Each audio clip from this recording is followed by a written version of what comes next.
Hello guys, if you are looking for a wonderful preparation schedule for CAT which tells you what you should do on a week by week basis and a day by day basis, go no further than to IIM. So just check out the description here. It's a fabulous link. Click that and then just see what variant of it works for you. Download this, stick it somewhere and you're good to go.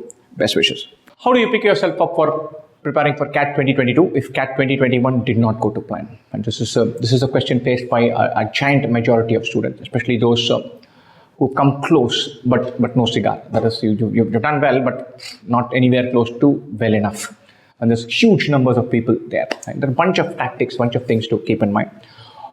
First thing is temperamental. You say, look, if you're signing up for the entire ride all over again, don't rest and say, okay, I know my stuff. I think I'm covered. I'll start a little later. Little later is fine. A lot later, suddenly you wake up in August and you realize that you're again scrambling, exactly committing the mistake that you did the first time around. So it has to be a new plan and it has to be filled with words like discipline, perseverance, all that, and not just flair. So keep that in mind.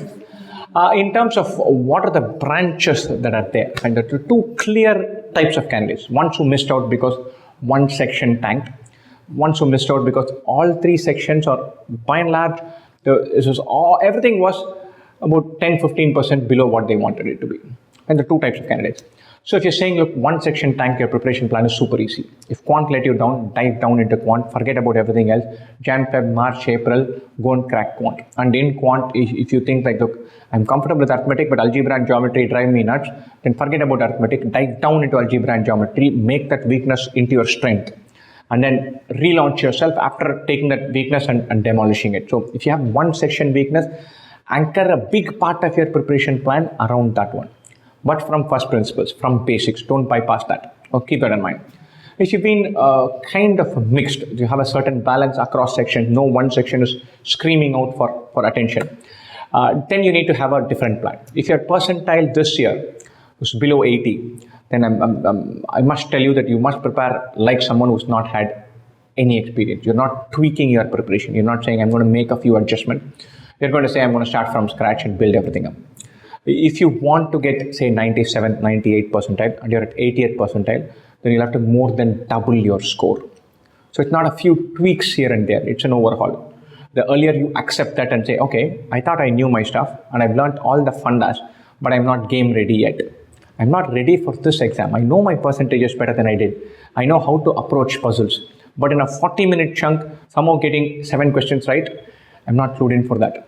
So you can modify and identify gaps and fill, but you'd be much better off if you said, look, I'm not looking for just a few tweaks. I am signing up for an overhaul. If your percentile is anywhere south of 80th percentile, that is what you must be telling yourself.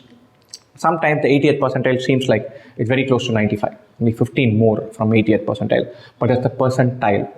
If your ambition is based on a set of colleges for which 95, 97 percentile is a requirement, and you've got 80th, you've got to amp your score by more than 60, 70%.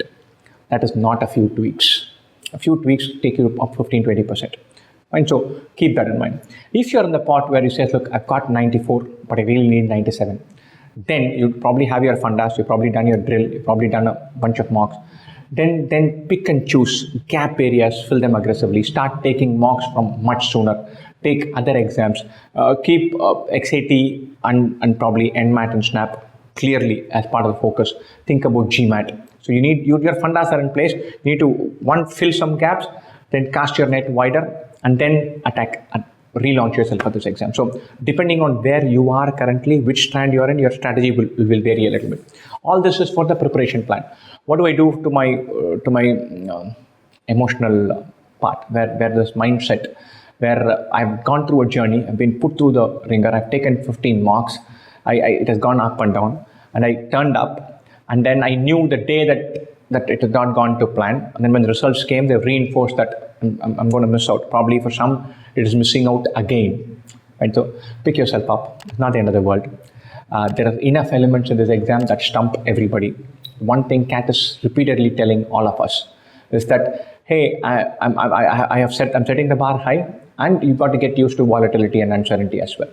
So there is a little bit of challenge in the pressure cooker situation of doing this in 2 hours. I'm telling this to you as someone who's taken this exam several times. I've taken this more than 10 times. And this cat, I was stumped in almost all 3 sections. And there was something in each section that threw me off my game. And I've given long talks and long sessions on YouTube telling people how they should not let a question affect them, and how they should pick themselves up after one bad session, and they cannot let their shoulders drop, and all kinds of guff. And I did all the mistakes. And I'm a veteran in taking this exam. I know my fundas. I've given gyan on this, and I slipped.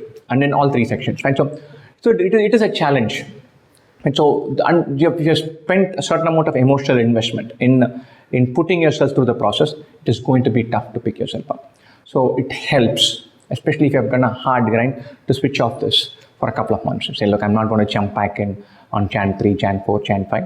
I know I like reading. I know I like this book. I'm going to pick up a book and read. I know I like puzzle solving. I'm going to pick up a puzzle book and solve. But I'm not going to worry about ratio and mixtures and inequalities and functions starting today. There is time for it. It'll come.